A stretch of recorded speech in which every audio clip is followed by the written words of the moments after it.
Hi, I have a room filled with genealogy books and they all agree on one thing. Use sources and establish facts for anything you add to your tree.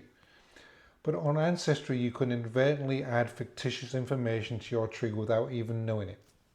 Hi, I'm John Bourne, and in this video, we'll review Ancestry's recently added AI functionality and explore how it impacts your genealogical research.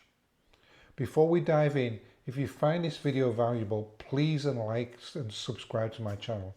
It really helps a small YouTube channel like mine.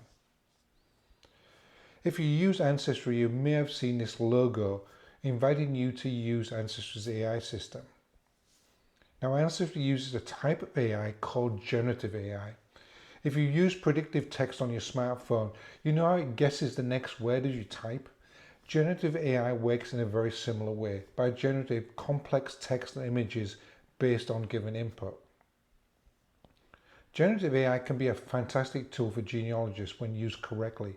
I use generative AI all the time, and I've included some links to some of my ChatGPT videos in the comments below. However, I'm baffled by how Ancestry has chosen to incorporate generative AI. Just like predictive text, generative AI can make mistakes. It's not designed to work the way Ancestry has deployed it. Genealogy is fact-based, but generative AI is not always accurate. Ancestry even warned you about this. Now, these mistakes called hallucinations are hard to spot, and I'll show you a simple example to illustrate why you need to be very careful using generative AI. Now, AncestryAI generates narratives based on some information it's found about the person you're researching. Let's see how that works in practice. In this example, I'll look at a simple record image for the author Ernest Hemingway. So here's a record from the World War II draft cards for young men that I've added to Ernest Hemingway's profile. As you can see, here's the image. Here's where we can actually call up AncestryAI, and here's the transcription from Ancestry. Now, if we zoom into the card itself, we can see it's been typed up. There's a couple of things missing that may be of interest. There's no residence here, but there's a mailing address. There's a name of a person who will be always know your address, and a couple of empty.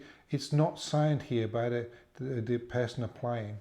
And if we look at the back as well, all those information about Ernest Hemingway here, we know how tall he is and how much he weighs, and it's been stamped, again, no signature on this. So we don't know as genealogists whether this is the correct card. It may be the correct card, but one would obviously look for a different card that has a signature on it. It's not a valid card.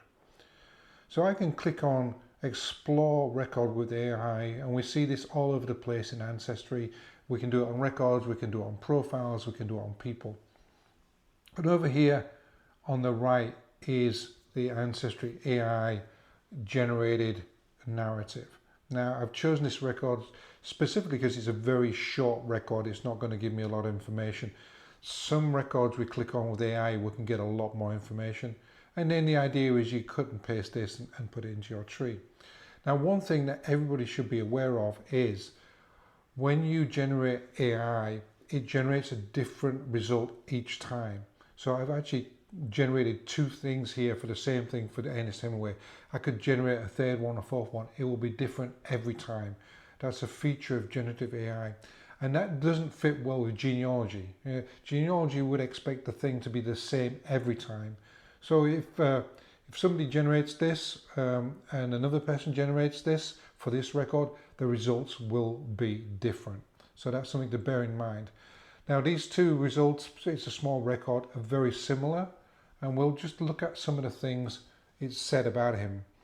Now, it says Ernest Hemingway, a 44-year-old man, registered himself for the draft in the District of Columbia in 1943, and both generated narratives say that. Well, we don't know that's true. It's not signed.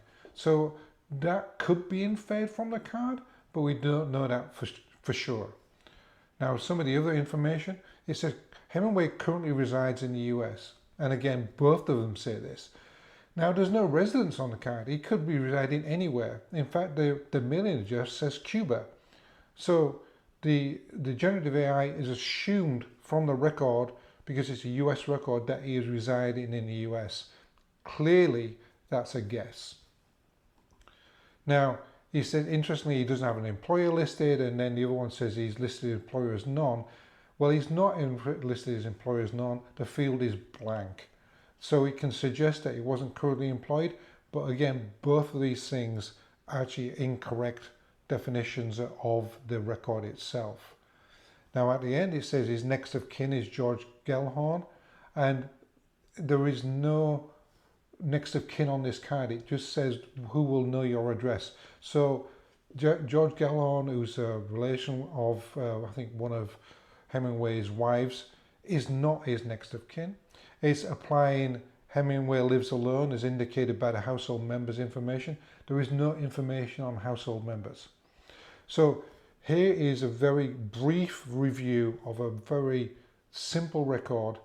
And at first, like a lot of generative AI, it looks very good. It looks very factual because it's pulled some facts out, but it's made some assumptions that as genealogists we would never make. Now, I don't want you to go away with the impression that generative AI is not a great tool for genealogists to use, because it is an excellent tool, and we'll all be using it in some way in the near future. It's going to be as important as the internet to us. So anyway, but I want to show you how using generative AI, I can interpret images, I can create a narrative. It's never going to be 100% perfect. It always needs a human intervention. But I've gone to ChatGPT 4.0, which is available. It's one of the key generative AI systems. And I've loaded up the 2 images that we were looking at in Ancestry. So they've looked at it. Now, this here is called a prompt. And this is where I go to generative AI and give it some information. So what I've said to it, and because it's not Ancestry, it doesn't really know what we're dealing with. The 2 attached images are the front and back of a US World War II draft cards for young men. Acting as a genealogist, now this is a key, I can get generative AI to act in different ways. Building family history, create a detailed summary based only on the information provided in the images.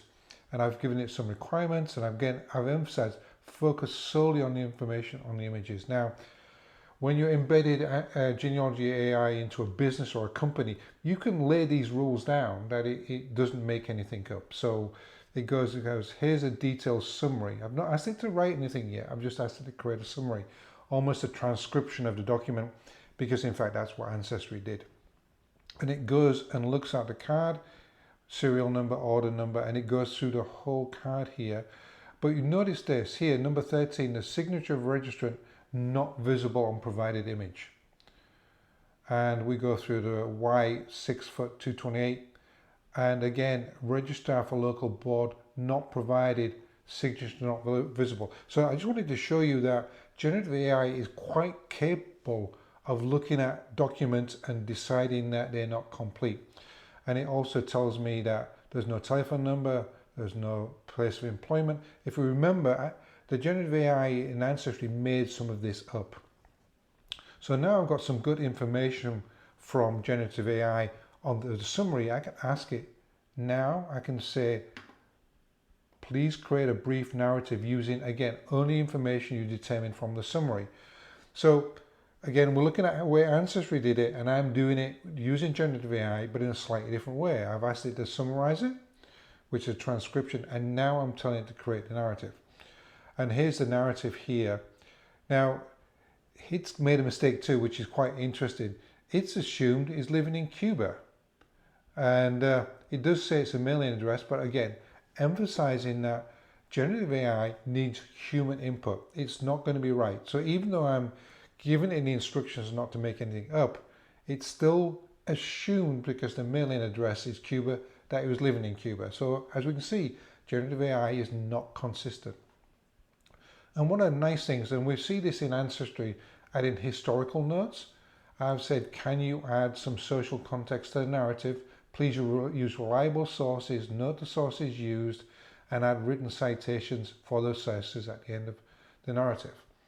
And so now it's searched these 5 sites, and it's added some information about Hemingway. I won't go into the detail here, but it's talked about the books that Hemingway wrote, his involvement in World War II. Now I could have asked it to put in historical events, because typically our ancestors won't be as well documented as Hemingway.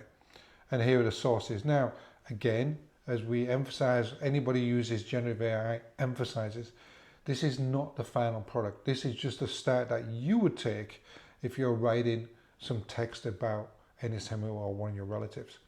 So again, this is two snapshots. The snapshot of Ancestry AI using generative AI, which is very, very simple and mistake prone. I'm using something like ChatGPT 4, but as Bing and Google as well, or Meta from Facebook, will be a lot better if you're giving it good instructions, but in the end it will still have mistakes, and you are the author. You need to make sure it's correct. Now, as you saw from my generative AI example with ChatGPT, generative AI can produce much more accurate results as part of a conversation with iterative approach where we're actually asking it to do things in steps.